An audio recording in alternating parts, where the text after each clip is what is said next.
The law of intervals. The law of octaves explains many phenomena in our lives that are otherwise incomprehensible. First is the principle of the deviation of forces. Second is the fact that nothing in the world stays in the same place, or remains what it was. Everything moves, everything is going somewhere, changing, and inevitably either develops or goes down, weakens or degenerates. In other words, it moves along either an ascending or a descending line of octaves. Third is that in the actual development itself of both ascending and descending octaves, fluctuations or rises and falls are constantly taking place. We have examined thus far the discontinuity of vibrations and the deviation of forces. So need now to understand two other principles, the inevitability of either ascent or descent in every line of development of forces, and the periodic fluctuations, either rises or falls, in every line, whether they be ascending or descending. Nothing can develop by staying on one level. Ascent or descent is the inevitable cosmic condition of any action. We neither understand nor see what is going on around us or within us, either because we fail to allow for the inevitability of descent when there is no ascent, or because we take descent to be ascent. These are two of the fundamental causes of our self-deception. We do not see the first situation because we continually believe that things can remain as they are for extended periods of time, perhaps even indefinitely. The second situation we refuse to see, because ascents where we see them are in fact impossible as it is to increase consciousness by mechanical means.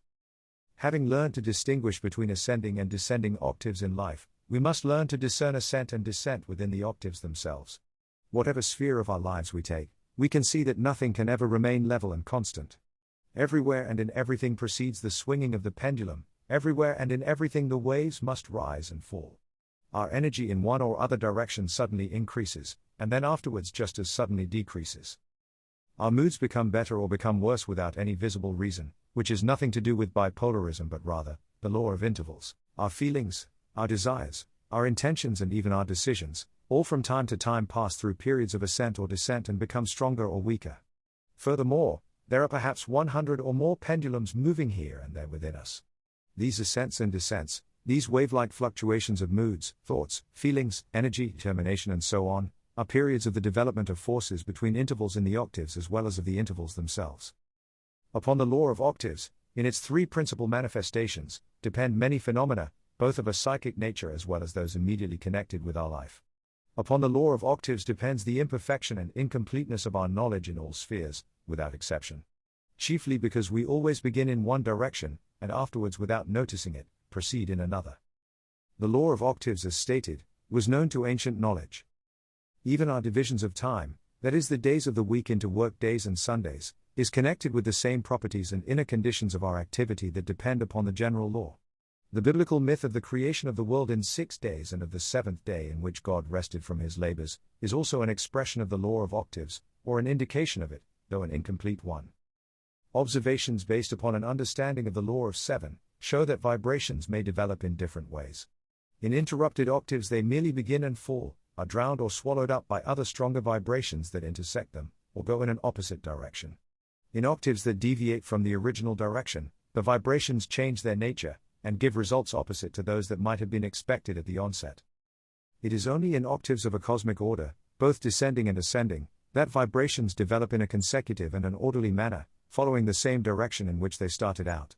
Further observations show that a right and consistent development of octaves, although rare, can be observed in all the occasions of life, in the activity of nature and even in human activity. The right development of these octaves is based upon what looks like an accident. It sometimes happens that octaves going parallel to the given octave, intersecting or meeting it in some way or another, fill up its intervals, and make it possible for the vibrations of the given octave to develop in freedom, and without checks. The observation of such rightly developing octaves establishes the fact that if, at the necessary moment, or in other words, at the moment when the given octave passes through an interval, there enters into it an additional shock that corresponds in force and character, then it will develop further without hindrance along the original direction, neither losing anything nor changing its nature. In such cases, however, there is an essential difference between ascending and descending octaves. In an ascending octave the first interval comes between mi and fa. If corresponding additional energy then enters at this point, the octave will develop without hindrance to ti. However, between ti and do, it needs a much stronger additional shock for its right development than previously experienced between mi and fa. This is because the vibrations of the octave at this point are of a considerably higher pitch, and to overcome a check in the development of the octave, a greater intensity is needed. In a descending octave, on the other hand, the greatest interval occurs at the very beginning of the octave, immediately after the first do, and the material for filling it is very often found either in the do itself or in the lateral vibration evoked by do. For this reason, a descending octave develops far more easily than an ascending octave, and in passing beyond T it reaches far without hindrance. Here an additional shock is again necessary, though considerably less powerful than the first shock between do and T. It is easier to descend than to ascend, and requires a lot less energy. In the big cosmic octave that reaches us in the form of the ray of creation, we can see the first complete example of the law of octaves. The ray of creation begins with the Absolute. The Absolute is the All. The All, possessing full unity, full will and full consciousness, creates worlds within itself, and in this way, beginning the descending world octave, the Absolute is the do of this octave. The worlds that the Absolute creates within itself are T. The interval between do and T in this case is filled by the will of the Absolute. The process of creation is developed further by the force of the original impulse, and an additional shock. T passes into La, which for us, is our star world, the Milky Way. La passes into So, our sun, the solar system. So passes into Fa, the planetary world. Here, between the planetary world as a whole and our Earth occurs an interval. This means that planetary radiations carrying various influences to the Earth are unable to reach it, or to speak more correctly, they are not received and the Earth simply reflects them. In order to fill the interval at this point of the ray of creation, a special apparatus is created for receiving and transmitting the influences coming from other planets. This apparatus is organic life on Earth. Organic life transmits to the Earth all of the influences intended for it, and makes possible the further development and growth of the Earth, me of the cosmic octave, and then of the moon or ray, after which follows another do, nothing. Between all and nothing, passes the ray of creation.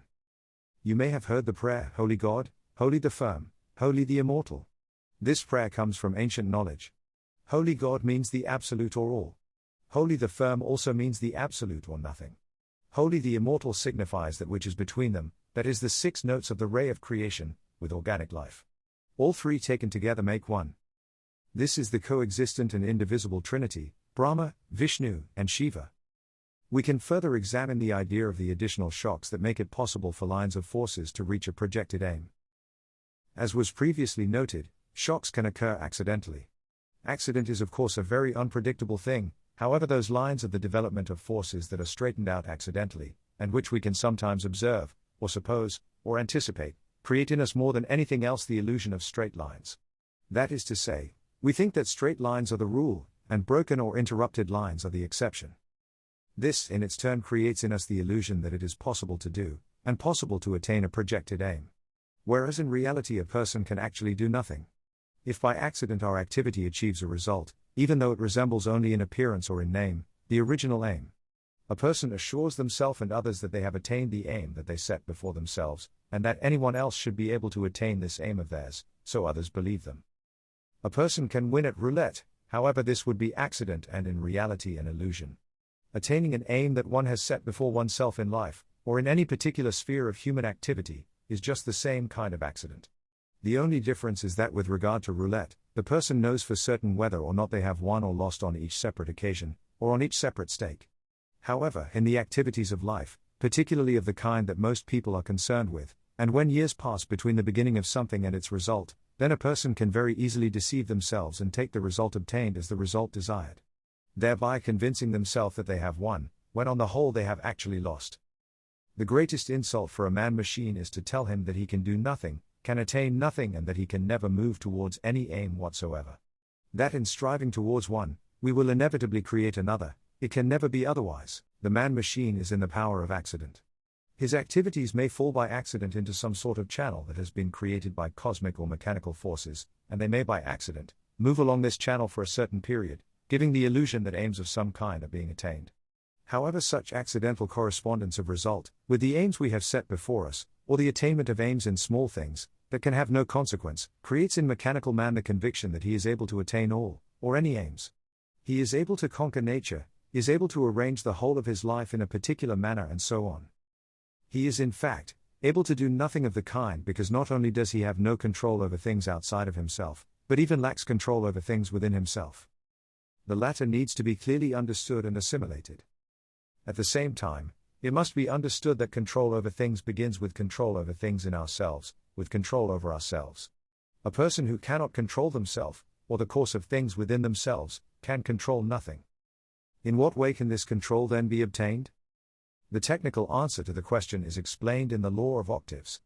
Octaves can develop consecutively and continuously in the desired direction, if additional shocks enter them at the necessary moments. That is, at the moments when vibrations slow down. If such additional shocks do not enter at the necessary moments, then octaves change their direction. To entertain hopes of accidental shocks coming from somewhere by themselves at the opportune moment, is of course absurd. There remains for us then the choice either of finding a direction for our activities that corresponds to the mechanical line of events of a given moment, in other words of going with the flow, or swimming with the current, even if this contradicts our inner inclinations, convictions and sympathies. Or of reconciling ourselves to the failure of everything that we start out to do. Alternately, we can learn to recognize the moments of the intervals in all lines of our activity, and learn how to create the additional shocks, then learn to apply to our own activities the same method that cosmic forces make use of in creating additional shocks, at the appropriate moments. The possibility of artificial or specially created additional shocks gives a practical meaning to the study of the law of octaves, and makes this study obligatory if someone desires to step out of the role of passive spectator of that which is happening to them and around them. The man-machine can do nothing, to him and around him, everything just happens. In order to do, it is necessary to know the law of octaves, to know the moments of the intervals, and to be able to create the necessary additional shocks. It is only possible to learn this from a school, namely a correctly organized school that follows all esoteric traditions. Without the help of a school, a person by themselves cannot understand the law of octaves, the points of the intervals and the order of creating shocks. They cannot understand because certain conditions are necessary for this purpose, and these conditions can only be created in a school that is itself founded upon these principles. How a school is created along the principles of the law of octaves will be explained in due course, and this will in turn explain one aspect of the union of the law of 7 and the law of 3. In the meantime, however, it can be said that only in school teaching is an individual given examples of both descending, creative, and ascending, or evolutionary, cosmic octaves.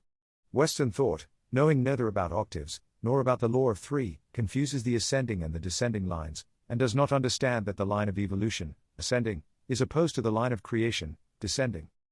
It goes against it, as though against the stream and against great nature.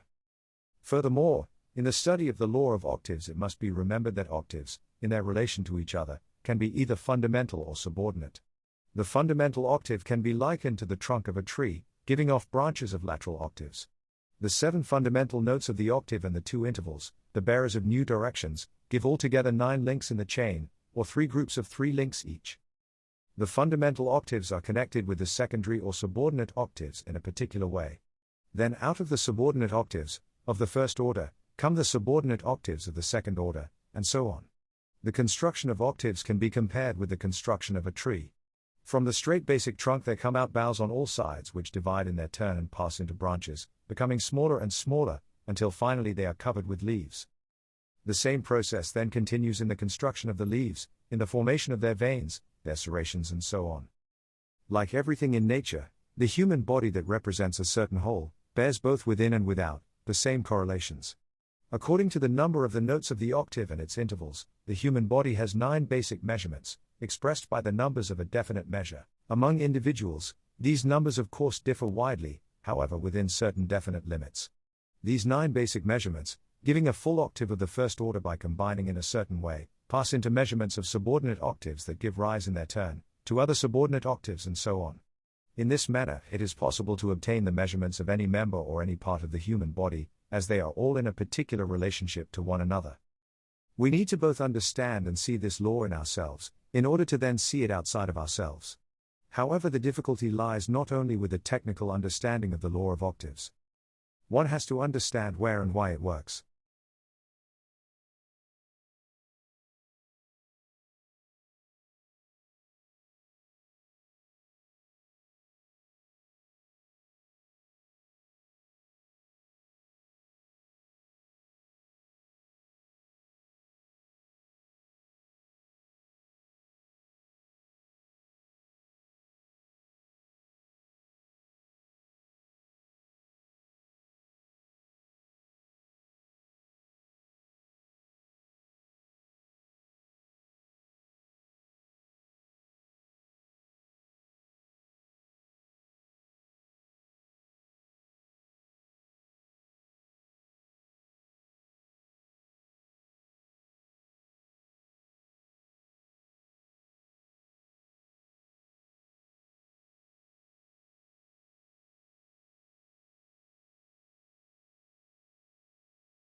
Among individuals, these numbers of course differ widely, however within certain definite limits. These 9 basic measurements, giving a full octave of the first order by combining in a certain way, pass into measurements of subordinate octaves that give rise in their turn to other subordinate octaves and so on. In this manner, it is possible to obtain the measurements of any member or any part of the human body, as they are all in a particular relationship to one another. We need to both understand and see this law in ourselves, in order to then see it outside of ourselves. However, the difficulty lies not only with the technical understanding of the law of octaves. One has to understand where and why it works.